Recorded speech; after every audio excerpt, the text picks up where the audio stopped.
黃志雲都可以話應記一功，似乎佢都騎功都有啲進步添。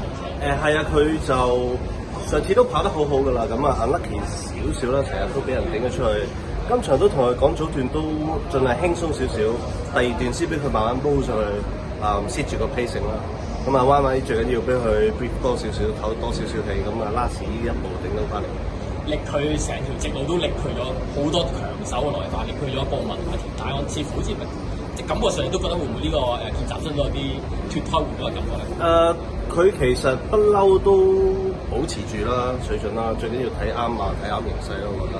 咁我覺得季尾係利少少減磅嘅一定。咁啊，如果冇呢7磅呢場馬，可能唔係佢行先嘅。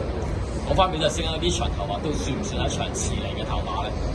遲咗啲啦，但係慢慢好緊啦。